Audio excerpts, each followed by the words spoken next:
안녕하십니까. 석화정 서울미술관 학예연구실장 유임상이라고 합니다.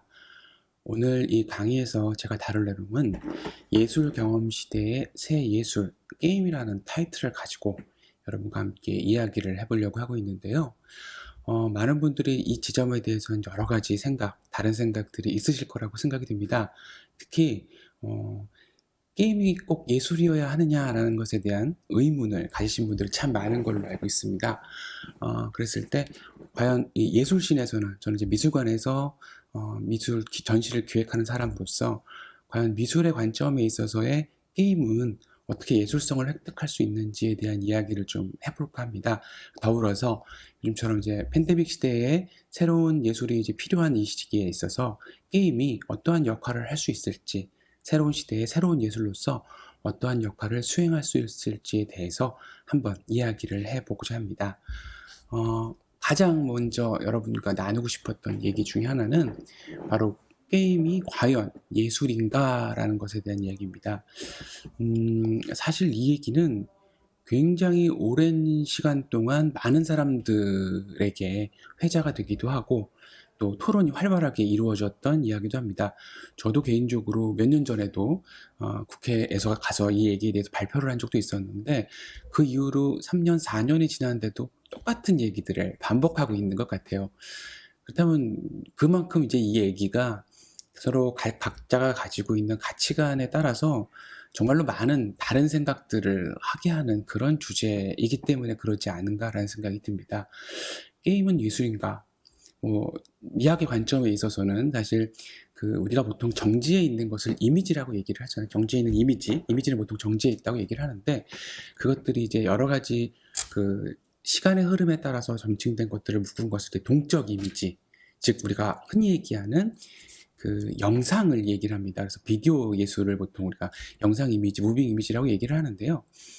게임은 거기에 이제 한 가지를 더 얹은 거죠. 무빙 이미지에다가 인터랙티브성, 즉 내가 어떠한 의지로서 그 영상의 추이라든지 결론이라든지 이런 것들을 판단하고 이끌어갈 수 있다라는 적극적인 개입이 가능해진 거죠. 그래서 사실은 예술적인 관점에서 본다면 크게 보게 된다면은 게임이 예술이라는 이야기 자체는 너무나 당연한 얘기일 수도 있을 것 같아요. 그렇게 이걸 가지고 이야기를 한다는 것 자체가 사실은 조금은 좀 지나간 얘기처럼 느낄 정도로 게임이 예술인 건 당연한 얘기인데 그럼에도 왜 이렇게 많은 분들이 게임을 예술로 이야기하는 것에 대해서 약간의 이제 거부감을 주시는가를 곰곰이 생각해 보면 기본적으로 우리가 어렸을 때부터 게임은 머리가 나빠지는 것들 혹은 시간을 때우는 것이라고 보통 인식을 많이 했기 때문이라고 생각이 들어요. 근데 제가 이런 얘기를 할 때 항상 먼저 얘기를 하는 것 중에 하나가 비유를 얘기하는 것 중에 하나가 영화의 예를 많이 들거든요. 영화의 예를 본다면 영화 역시도 초기 영화들은 니켈로니아는 그러니까 공장 노동자들이 고된 하루의 일과를 마무리한 후에 진짜 작은 동전 하나로 시간을 때울 수 있는 여가 이상도 이하도 아니었다라는 거죠. 그랬던 것들이 점점 그 안에 어떤 문법이 생기고 영상 문법이 생기고 연출을 통한 그럼을 통해서 보는 사람들 하여금 여러 가지 다양한 형태의 감정의 동요를 이끌어낼 수 있는 효과들을 갖게 됨으로써 점점 예술성을 획득했다고 얘기들 많이 하는 것 같아요. 그래서 지금은 사실 영화라는 장르가 예술이라는 것에 대해서 아무도 사실은 토를 달지 않을 것 같아요. 게임도 마찬가지입니다.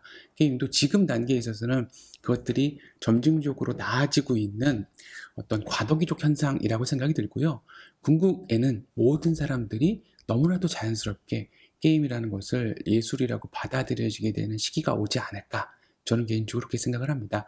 다만 지금은 그것에 대해서의 여러 가지 이해관계들이라든지 여러 가지 얘기들을 만들어가는 그런 과정이지 않을까 그런 생각을 해봅니다.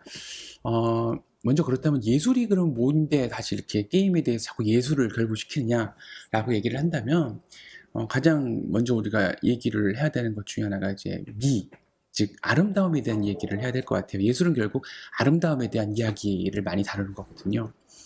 아름다웠다는 것이 과연 무엇일까? 여러분들은 아름다움이라는 단어에 대해서 어떻게 생각을 하세요? 어떤 굉장히 아름답고 멋진 것을 봤을 때, 와, 정말 이쁘다.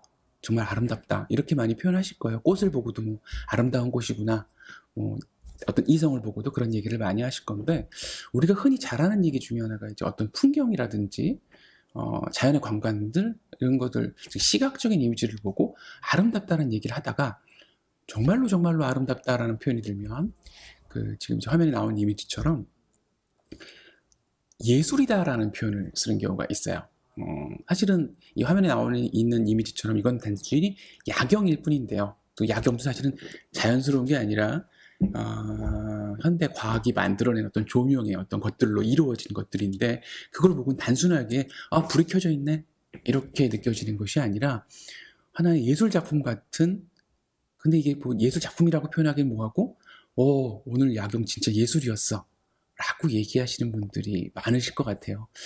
이거를 미학적으로 그러면 어떻게 이해를 할 것이냐, 예술이라는 표현을 굳이 얘기를 한다면 고독한 것을 보여주는 푸른색 빛깔과 따스한 노란색 빛깔이 합쳐져서 그런 예술적 감흥을 불러일으켰다 이렇게 얘기를 할 수도 있겠지만, 사실은 예술이란 단어를 사실 누구도 한 단어로 정확하게 정의하기 쉽지 않은 것 같아요. 그렇기 때문에 이제 여기 게임이 예술인 것에 대해서도 여러 가지 이야기가 많겠지만, 인간의 감정에 있는 어떤 것을 끄집어내는 그런 단계의 것, 즉 아름답다라든지 예쁘다라든지 그런 단계를 넘어서는 어떤 하나의 경지를 우리는 보통 예술이라고 이야기하는 것 같습니다. 그래서 그런 경지를 이뤘을 때 우리는 그것을 예술이다 라고 보통 얘기를 많이 하는 것 같아요. 러시아 문호인 막심 고르키가 이런 얘기를 했습니다. 인간은 그 본성에서부터 예술가이다. 그는 어디에서든 어떤 모습으로든 자신의 생활에 미를 도입하려고 한다. 이 얘기인 즉슨 인간은 누구나 다 자신의 주변 환경이나 자신의 처한 어떤 이야기나 일을 아름답게 꾸미려고 하는 본능 같은 것들이 내재되어 있다라는 것 같아요. 그래서 뭐 억지로 추한 것을, 물론 추한 것을 만들어내는 사람도 있지만 그 추함 역시도 어떤 미에 대한 반작용에 대한 활동이지 미를 부정하고 만드는 건 아니거든요. 즉 아름다운 것이 있기 때문에 못생긴 것도 있겠죠. 즉 인간의 본성은 기본적으로 미를 추구하는 데 있다라고 보는 것이 맞다라는 생각이 듭니다. 그 다음 장면에 보시는 게임의 한 장면인데요. 여러분 많이 아실 것 같은 어쌔신 크리드라는 유비소프트의 작품 중에 한 스틸컷입니다. 이걸 보시고 저는 이제 이 게임 저도 굉장히 즐겨하는 게임 중에 하나인데, 산 정상에 올라가서 내려다보는 풍경을 바라보면서 와, 예술이다라는 생각을 저도 문득 했습니다. 사실은 냉정하게 얘기하자면 여기에 있는 것들은 자연적인 것들이 아니죠. 사람의 손으로 자연을 그대로 본따서 하나하나 3D로 재형성한 아주 인위적인 자연이죠. 근데 우린 이걸 갖다가 인위적으로 아름답네 라는 식으로 얘기를 하진 않죠. 그냥 풍경 완전 예술이야 라고 얘기를 한다는 거죠. 게임의 경지가 이렇게 점점점 올라가면서 좀 더 실제와 같고, 혹은 기술력이 갖고 있는 어떤 특징 중에 하나는 그 실제와 같은 것을 넘는, 즉 이제 하이퍼라고 보통 얘기를 하는데, 어떤 우리가 시각적으로 느낄 수 있는 즐거움과 쾌를 극단적으로 이끌어낼 수 있는 효과까지 주어서 어떤 시각적인 쾌감을 끝까지 올리는 것들을 이뤄낼 수 있는 게 바로 이제 게임이 할 수 있는 가장 큰 장점이라고 볼 수 있을 것 같은데요. 그렇기 때문에 저도 이제 얘기하는 게임의 예술성은 앞으로도 더 많은 가능성이 가지고 있다라고 이야기할 수 있는 것 같고요. 그 다음 장면에 보시는 스틸은 제가 제일 가장 좋아하는 게임 중에 하나는 전이라는 장면, 그 게임에서의 한 장면입니다. 어떤 그 높은 그 모래 산에 올라갔다가 내려오면서, 슬라이딩돼서 내려오면서 순간적으로 스쳐 지나가는 이제 석양의 모습이 딱 잡히시는 순간인데, 저도 이 게임 하면서 순간적으로 약간의 그 예술적 황홀경에 빠졌어요. 이거는 사실 그 어떤 그 이미지적인 어떤 쾌감일 수도 있겠고요. 이 구도에서 오는 완벽한 안정감, 그리고 이 색이 주는 황홀경, 그런 것들이 뭉뚱그려져서 총체적인 예술 경험으로 저에게 다가왔다라는 생각이 듭니다. 제가 이제 얘기하는 우리 그 강의 타이틀처럼 예술 경험이라는 것은 이렇게 단순히 시각적인 것들 이런 것을 넘어서서 총체적으로 오는 것을 보통 얘기하는 것 같아요. 게임이 가지고 있는 예술적인 특징 중에 하나는 바로 이 총체성이라고 생각할 수 있는데요. 이전까지 우리가 총체적 예술의 그 역할은 그 이전에는 연극이 가지고 있었고요. 시, 그리고 문학, 거기에 이제 음악 이런 것까지 붙었. 근데 거기에 이제 하나의 영상 문법을 도입을 시키면서 영화가 그 영역을 가졌죠. 거기에 인터랙티브성을 더 넣으면서 게임이 새로운 시대의 예술로서의 예술성을 획득한 게 아닌가라는 생각이 듭니다.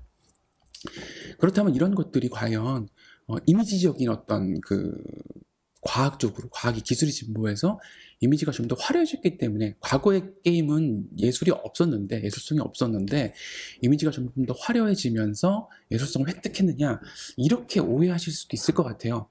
과거에 뭐 이제 그 뭐랄까요 그 블록 쌓기라든지 블록 깨기라든지 이런 게임들은 예술성이 전혀 없었는데 그냥 유흥이었는데 이게 컬러화되고 3D화되면서 광원 효과가 막 나면서 훨씬 더 예술적으로 바뀐 게 아니겠느냐라는 생각을 하실 수도 있을 것 같은데요. 다음 컷 보시면 최근에 나온 테트리스 게임이죠. 예, 저도 이 게임 보면서 굉장히 황홀하다는 생각을 많이 들었는데요. 이 테트리스 이펙트라는 게임 보면은 우리가 너무나 유명한 전 세계에서 아마 가장 유명한 게임 중에 하나일 거예요. 테트리스라는 게임은 거기 그 게임을 굉장히 화려한 음악과 화려한 비주얼로 만들어진 그런 이제 게임인데요. 이걸 보면서 아 그래 이런 건 정말 미디어 아트고 게임이지라는 생각 하시는 분들이 많을 것 같아요. 너무나도 화려한 이펙트 효과들이 나오고 블럭이 맞춰질 때마다 덩달아서 보여지는 어떤 그 음향 효과들 그런 것으로 하여금 단순히 블럭을 맞추고 있지만은 마치 내가 악기를 연주하고 있다라는 착각이 들 정도로의 어떤 쾌감을 느낄 수 있게 하는 그럼으로써 내가 뭔가 아티스트가 된 것 같은 착각을 주게 하는 그런 게임 중에 하나이라고 볼 수 있을 것 같은데요. 그렇다면 이 게임을 제가 아까 말씀드렸던 예를 같이 맥락을 지어서 말씀드린다면 그렇다면 이런 게임을 보면 과거의 게임에는 없던 예술성이 이렇게 기술의 발전으로 인한 음향의 효과라든지 어떤 그래픽적 효과가 더불어서 예술로 됐느냐라고 반문하실 수 있을 거라는 생각이 들어요. 하지만 다음 컷에 보이는 이제 초기 이게 가장 처음에 만들어진 테트리스에 보이고 뭐 이제 그린 모니터라고 얘기를 하는데 요즘 친구들은 잘 모를 것 같은 그린 모니터, CRT 모니터의 아주 투박한 그런 게임인데 이때만 해도 저희는 이제 이걸 보면서 그런 생각을 했어요. 그래픽적으로 예쁘지는 않아요. 지금의 관점에 있어서는. 그러나 그 당시의 관점에 있어서는 이것도 굉장히 흥미롭고 아름다운 이미지였다라는 거죠. 거기에 플러스 이 굉장히 단순한 블럭들을 이리저리 움직이면서 빈틈에 이것을 꽂아 넣었을 때 어떤 동적인 쾌감들, 그 상호 작용성에서 오는 쾌감들. 근데 그것들이 단순하게 우리가 몸을 움직이거나 이런 것이 아니라 그 두뇌 회전을 통한 그리고 그것이 나의 두뇌 회전의 결과물들이 그래픽적 이미지로 어떤 조형을 만들었을 때의 쾌감. 이것들은 마치 우리가 어떤 예술 작품을 만들 때의 쾌감과도 유사한 그런 쾌라고 얘기를 할 수가 있거든요. 이런 테트리스 예를 보아도 과연 이제 그 기술의 진보가 게임이 게임을 예술로 만들어준 것이 아니라 게임이라는 것이 갖고 있었던 비디오 게임이 갖고 있었던 것도 기본적으로 예술의 어떤 이야기를 그 안에 품고 있었다라는 것을 알 수 있을 것 같습니다. 그렇다면 과연 이렇게까지 게임이 예술이다라고 이렇게까지 게임이 예술이다라고 강권하는 이유, 그러니까 이야기하는 이유가 무엇인가에 대해서 한번 얘기를 해볼 필요가 있을 것 같아요. 왜 게임은 예술이어야 하는가? 여기에는 사실은 저도 이제 다른 강의 때 많이 말씀을 드리긴 했는데 여러 가지 이유가 있어요. 특히 두 가지 이유가 종종 있을 것 같은데요. 많은 뉴스에서 이제 작년, 재작년 그런 얘기 많았었죠. 게임 질병, WHO에서 사실은 게임을 질병으로 규정을 하기도 했고요. 그래서 게임 중독이라는 단어 때문에 게임을 보게 되면 게임은 예술이 아니다라는 것을 강조하기 위해서 찬반이 굉장히 많았었고요. 역설적으로 게임이 예술이어야지만 게임 중독에 대한 유해성이 좀 덜어지기 때문에 기능적으로 게임의 예술성을 마구 부각하는 사례들이 사실 좀 많았습니다. 사실은 게임은 기본적으로 예술성을 가지고 있는데 이런 필요성에 따라서 게임 예술성들을 발굴하려고 하는데 이렇게 돼서 보면은 게임이 나쁜 것이라는 것에 대한 반작용으로서의 게임 예술성만 논하기 때문에 사실은 게임 자체의 예술성을 논하기에는 조금 그 범위가 너무나 좁아지는 한계 지점이 보이게 되는 것 같아요. 그러니까 게임 중독은 나쁜 건데 예술은 좋은 거야. 그러니까 게임은 예술이어야만 해 라고 얘기하는 식으로 몰아가는 어떤 그런 것들, 그거는 조금 게임의 예술성을 얘기하는 데는 조금 이제 한계의 지점이 보여지는 것 같아요. 아까 말씀드렸다시피 게임이 기본적으로 가지고 있는 예술성에 대해서 우리는 좀 얘기를 해봐야 되지 않을까라는 생각이 듭니다. 그렇게 된다면 굳이 게임 중독성 뭐 이런 걸 떠나서 게임 자체가 예술인데 그거에 대해서 더 이상 얘기는 할 필요가 없다라는 것 같아요. 그렇다면 게임의 예술성이 있어. 근데 아까 제가 말씀드린 것처럼 영화에도 좋은 영화가 있고 나쁜 영화, 그러니까 예술성이 떨어지는 영화가 있는 것처럼 게임이 좋은 예술성을 가진 게임이 되려면 어떻게 해야 되느냐라고 얘기를 하기 먼저, 그렇다면 좋은 예술은 무엇이냐라는 얘기를 좀 할 필요가 있을 것 같은데요. 좋은 예술에는 사실은 세 가지 요소가 한 목적성을 가져야 됩니다. 바로 그 예술의 의도와 그 예술이 갖고 있는 기본적인 능력과 그 예술이 관람자와 함께 소통할 수 있는 능력, 이 세 개를 봐야 된다고 생각을 합니다. 그래서 이 의도라고 하는 것은 먼저, 의도는 창작자의 의도입니다. 창작하는 사람이, 그 게임을 만드는 사람이 기본적으로 이 게임에 어떠한 의도를 심었는가, 즉 게임을 만들면서 이 창작자의 의도가 전혀 예술적이지 않다면 그 게임은 예술성을 가질 수가 없게 되는 것 같아요. 같다고 너무 적게 그렇게 되는 거죠.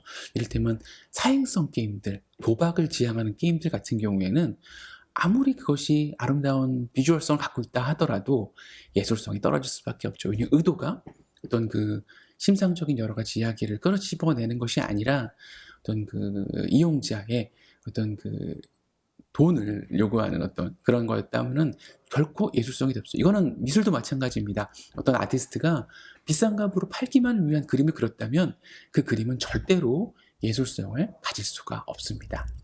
두 번째는 바로 능력입니다. 창작자의 제작 능력. 미술의 예를 제가 들어본다면 너무나도 좋은 생각과 예술적인 감성 능력이 너무나 뛰어난 아티스트가 있다고 칩시다. 근데 이 사람이 안타깝게도 그림을 못 그려요. 그러면 그 사람이 표현해낸 결과물이 그 사람이 갖고 있는 생각이 아무리 좋다고 하더라도 예술이 되기 쉽지 않겠죠. 게임도 마찬가지입니다. 그 사람이 가지고 있는 예술적인 생각이라든지 어떤 지향의 지점들이 아무리 아트하다 하더라도 그것을 구현하는 코딩의 능력이라든지 그래픽적 구현 능력이 훌륭하지 못하다면 사실 그것에 갖고 있는 기본적인 예술적인 것들이 잘 드러나지 않겠죠. 이 케이스의 경우에는 이 게임이 예술성이 없다라는 얘기보다는 예술성이 드러나지가 쉽지 않기 때문에 이 게임을 예술로 판단하기가 쉽지 않을 수가 있을 것 같아요. 예, 마지막으로는 소통의 능력인데요. 이 창작물의 소통 능력, 뭐냐면 어떤 그림이, 제가 이제 자꾸 그림의 예를 들게 되는데요. 어떤 그림이 창작자의 의도도 굉장히 훌륭해요. 예술가의 갖고 있는 생각도 아티스트 훌륭하고, 그리고 그것을 구현해내는 어떤 그 그림적인 능력도 굉장히 뛰어납니다. 뭐 실제와 너무 똑같고 막 아름다운 능력들이 보여졌어요. 그런데 이것이 관람자가 보기에 너무 어려워. 그럼 이것도 좋은 예술이라고 할 수 있을까요, 과연? 특히 이제 미술관에 오신 분들이 이제 그런 얘기 많이 하시는데요. 작품이 좋은 걸 알겠는데 무슨 뜻인지 모르겠어요. 라는 얘기를 많이 하시는 경우가 많아요. 물론 정말로 좋은 예술은 그것이 좀 어렵게 보이더라도 그 작품이 갖고 있는 에너지 때문에 내가 예술사에 대한 그 지식이 전혀 있지 않더라도 그것을 보는 순간 어떤 그 감흥을 갖게 되는 경우가 있어요. 그렇게 되는, 사실 그런 경우들이 보통 우리는 좋은 예술이라고 얘기를 많이 하죠. 우리가 이제 누구나 다 아는 그런 예술 작품들이 있습니다. 고흐의 작품들 같은 경우는 고흐의 작품들을 보게 되면은 그것을 우리가 미술적인 어떤 고흐가 갖고 있는 예술적인 사조라든지 페인팅 기법을 모르더라도 그 안에 살아 숨쉬는 에너지들이 내 안에 어떤 예술성을 반응하게 되는 경우가 있잖아요. 예, 그런 것들이 있어야지만 좋은 예술 작품이라고 우리는 얘기할 수가 있을 것 같아요. 그렇다면 이 얘기를 게임으로 적용시키면 어떻게 될까요? 바로 인터랙티브성이죠. 아무리 좋은 의도를 갖고 있는 기획자의 의도와 그것을 최고의 프로그래머와 최고의 그래픽 아티스트들이 멋진 게임을 만들었는데 그 게임이 유저들과 소통이 되지 않았어. 잘 인터페이스가 불편하다든지 아니면 너무 창작자의 의도만을 강요함으로써 그 유저가 그것을 플레이하면서 불편함을 느꼈다든지, 그렇게 되면 이것은 결코 예술성이 있는 게임이 아니라고 할 수 있겠죠. 즉 이렇게 의도와 능력과 소통 이 세 가지가 잘 한 목적성을 이루었을 때 우리 그것을 좋은 예술이라고 얘기할 수 있겠고요. 좋은 예술성을 가진 게임도 역시 이러한 기준으로 이야기하실 수 있지 않을까 싶습니다. 그동안 우리 미술관에서는 예술로서의 게임을 여러 가지 갈래로서 얘기를 많이 했는데요. 대표적으로 이제 게임 자체를 이제 예술로 인지하는 경우들이 있었습니다. 그래서 그 이제 큰 해외 모마라든지 스미소니아라든지 여러 가지 그 뮤지엄에서 게임을 즉 뭐 아트 오브 비디오 게임이라서 게임 자체를 전시하는 경우들이 있었어요. 그래서 이 게임 그냥 예술이야라고 얘기하는 경우들이 있었는데요. 이러한 경우들 같은 경우 이제 팩맨이라든지 갤러그라든지 게임사에서 가장 유명했던 굵직굵직한 게임들을 실제로 미술관에 마치 작품처럼 이제 전시를 하고 간단하게 관람자들이 이제 플레잉할 수 있는 그런 유형으로 이제 전시를 한 케이스들이 있었습니다. 그래서 이런 케이스 같은 경우에도 이제 게임을 아카이브적인 느낌인 거죠. 게임이란 예술에 대한 그렇게 많이 다뤘던 그런 예들이 있었고요. 또 하나는 이제 게임에서 예술을 적극적으로 차용하는 경우가 있었는데요. 이제 이미지 보시면 이코라는 2001년도에 나온 유명한 이제 플레이스테이션으로 나왔던 유명한 게임이죠. 이 이코라는 게임을 보시면 이 이코의 그 표지 그림 일부분은 조르도 데키코의 그 거리의 우울과 신비라는 도상이 있습니다. 그림인데요. 이 그림을 그대로 모티브로 했다라는 것을 볼 수 있겠죠. 키리코의 그림이 갖고 있는 정서라든지 이런 것들이 게임 자체에도 고스란히 들어가서 한 소년이 이제 소녀를 구하기 위해서 다니는 여정이 막 뭐랄까요, 액션 쾌감이 들어간다기보다는 지속적으로 무언가 알 수 없는 그 쓸쓸함이 든다든지 무언가 알 수 없는 그 홀로 악전고투하는 그런 느낌들을 받을 수 있는 그런 게임이었었죠. 그런 것들의 느낌이 조르도 데키코의 거리의 우울과 신비라는 그 도상을 보시면 그 이코라는 게임이 가지고 있는 정서를 그대로 갖고 있지 않을까라는 생각이 듭니다. 그래서 아마 이 게임을 만든 아티스트들이 이 그림에서 많은 영감을 받지 않았을까 이런 생각을 해봤습니다. 루미레스라는 게임이 있습니다. 이 게임이야말로 이제 몬도그로스라는 이제 아티스트와 함께 이제 비주얼적으로 그 전까지 약간 예를 들었던 테트리스류의 게임들인데 이 게임은 블록을 쌓으면서 블록에서 나와지는 어떤 그 음악이라든지 이런 것들이 굉장히 화려하게 반응을 함으로써 마치 이거는 우리가 캔버스에 물감을 가지고 내가 마음대로 그림을 그렸을 때 쾌감을 몇 가지 버튼을 누름으로써 그것을 컴퓨터 그래픽을 구현함으로써 느껴지는, 즉 단순하게 어떤 그 타이밍에 맞춰서 타이밍 게임을 하는 어떤 쾌감을 넘어서는 예술 작품을 내가 만들고 있다라는 감흥을 주는 게임이라고 볼 수 있겠죠. 이런 식으로 게임이 게임 자체의 예술성을 극대화시키는 어떤 방향성으로 만들어진 게임들이 많이 만들어지고 있습니다. 최근에 특히 점점 더 아까 말씀드렸던 그런 어떤 그 기술의 진보와 더불어서 말미암아 이러한 게임들이 점점 많이 발전되어지고 있고요. 또 단지 이런 유의 게임만 있는 건 아니라 기존의 어떤 AA, 트리플 A 게임들 같은 경우에도 이렇게 훌륭한 예술성을 획득한 게임들이 점진적으로 많이 만들어지고 있습니다. 자, 이제 제가 제가 기획했던 전시를 하나 소개해드리려고 하는데요. 제가 작년 2019년도에 진행했던 전시입니다. 전시 제목이 좀 재미있는데요. 포스터 이미지에 써 있는 것처럼 안 봐도 사는데 지장 없는 전시라는 좀 독특한 타이틀을 달고 했는데요. 이 전시의 의의는 사실 그런 거였습니다. 사실 전시 안 봐도 되거든요. 전시 안 봐도 되는데 사실은 보면 좋다라는 역설적인 의미를 담고 싶었고요. 이 안에서 다루고 있는 얘기들은 우리가 그 주변에서 만날 수 있는 수많은 사물들 속에서 우리가 예술을 발견할 수 있다는 것을 좀 얘기하고 싶었어요. 그래서 아까 이제 오늘 말씀드릴 게임 포함해서 뭐 책 표지라든지 포스터 혹은 광고, 폰트 이런 것까지 해서 다 예술성이 숨어져 있다. 즉 예술은 꼭 미술관에서 만나는 그림만이 예술이 아니라 우리의 일상 속에 굉장히 많은 예술들이 숨어 있다라는 것을 좀 알려드리고 싶어서 기획했던 전시였습니다. 다행히 많은 분들이 오셨고요. 근데 이 전시에서 제가 이 전시를 소개시켜 드리려고 하는 가장 큰 이유 중에 하나는요. 포스터 이미지에서 보는 것처럼 이 포스터에 있는 이 여자아이의 일러스트는 바로 플로렌스라는 인디 게임입니다.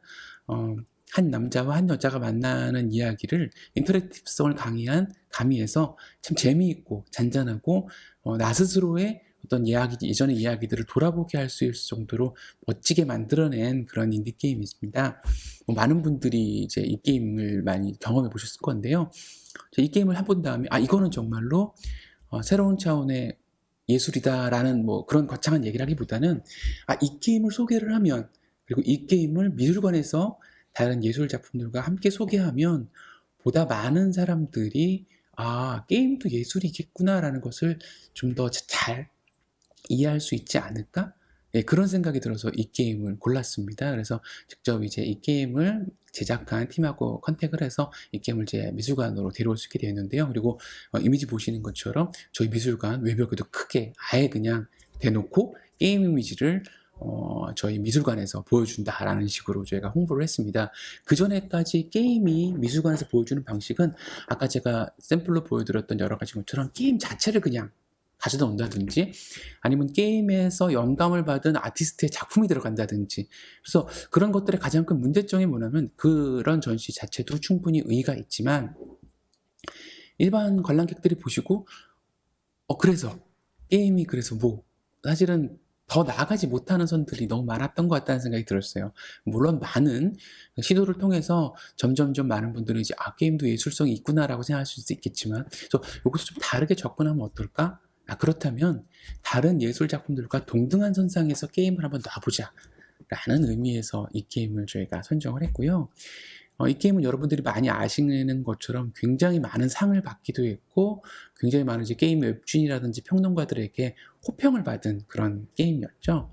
특히 저는 이 게임에서 재미있게 본 것 중에 하나가 그 두 사람이 만나는 장면에서의 어떤 그 장면을 충돌해서 라디오 주파수를 맞추는 것처럼 표현했다라는 생각이 들어요. 우리가 보통 이제 주파수가 맞아야지 된다 이런 얘기 많이 하잖아요. 남녀의 만남을 이렇게 주파수로 맞춘다라는 걸 실질적으로 이렇게 보여줄 수 있는 예술 장르가 과연 무엇이 있을까라고 생각을 해본다면 과연 이건 정말로 게임만이 가질 수 있는 그런 효과지 않을까, 이런 생각을 해봅니다. 또한 그리고 이 남자 주인공과 여자 주인공이 대화하는 장면이 과거에는 이제 점점 이게 어떤 그 문자가 드러나는 게 아니라 말풍선의 어떤 그 조각으로 드러나게 되는데요. 처음에는 서로 이제 서먹하기 때문에 말풍선에 이렇게 좀 몇 개 없다가 나중에 굉장히 많아진다든지, 이렇게 시각적인 언어로서 게임을 즐기는 사람으로 하여금 흥미롭게, 그리고 거기에 어떤 단어가 등장 안 함으로써 말미암아 훨씬 더 많이 내 얘기처럼 그것을 접근할 수 있게 해주는 것에 대해서 정말로 아까 말씀드렸던 인터랙티브성, 좋은 예술이 갖고 있는 인터랙티브성의 새로운 차원의 어떤 예술성을 가지게 된 것이 아닌가, 그런 생각이 들었습니다. 그래서 이 게임을 재미있게 저희가 플레이한 것을 어떻게 하면 잘 구현할 수 있을까, 전시장에. 그래서 고민을 좀 많이 했고요. 전시장에는 저희가 최대한 그 게임의 분위기가 맞게 노란색을 테마로 전시장을 꾸몄고, 그 안에 말풍선이라든지 제작 과정들도 같이 병기를 했고, 거기에 이제 실질적으로 이 게임을 할 수 있는 어떤 체험의 공간도 마련을 했고요. 한켠에서는 굳이 또 사실 여기까지 오셔서 게임을 안 하시는 분들도 굉장히 많으세요. 그래서 그런 분들을 위해서 이제 그 게임의 스틸컷들을 저희가 애니메이션을 준비를 해서 실제 플레이한 거를 플레이 영상을 녹화를 한 후에 전시를 했죠. 그래서 그걸 봄으로써 내가 꼭 게임을 하지 않더라도 이 게임 되게 재밌다, 이런 방식으로 구현이 되고 있구나라는 것을 간접적으로도 체험하실 수 있게 저희가 준비를 했습니다. 그래서 많은 분들이 이제 특히 이제 SNS에서 이 게임들을 공유하시면서 흥미를 갖기도 했고, 이 게임을 만들었던 마운틴 스튜디오에서도 트위터로 저희 전시장을 보여주면서 굉장히 기뻐했던 그런 기억이 있습니다. 사실 이런 예술성이 더 많이 가미된 게임들은 대기업의 자본이 들어간 AAA 게임들보다는 재기발랄한 인디게임에서 훨씬 더 많이 마련되어진다고 생각이 듭니다. 그리고 저의 개인적인 생각으로는 이러한 예술성을 인디게임들이 확보하는 것이 대자본의 그 게임들에 맞서서 가질 수 있는 인디게임의 최고의 강점 중에 하나가 아닐까라는 생각을 해봤습니다. 계속 제가 강연 중에 말씀드린 것처럼 예술성이 어렵고 굉장히 어떤 화려한 그래픽 효과로만 되는 것이 절대로 아닙니다. 그 안에 만든 이의 의도와 그것의 구현의 능력들이 얼마나 재기발랄하고 예술성이 있느냐가 중요한 포인트라고 생각이 되고요. 좀 더 많은 예술적 감수성을 불러일으킬 수 있는 예술 경험을 많이 하심으로써 앞으로 만들어내시는 그 게임들이나 이런 것들이 단순하게 자극적이고 우리 뭐 비판의 지점들이 있잖아요. 과금성 게임들, 사행성 게임들 이런 것들이 아닌 것을 만들어내는 것이 바로 인디게임의 매력이라고 생각이 드는데요. 인디게임의 어떤 매력을 많이 가진 훌륭한 예술 게임들이 많이 나오기를 바라봅니다. 이상 오늘 강의는 여기까지 마치도록 하겠습니다. 감사합니다.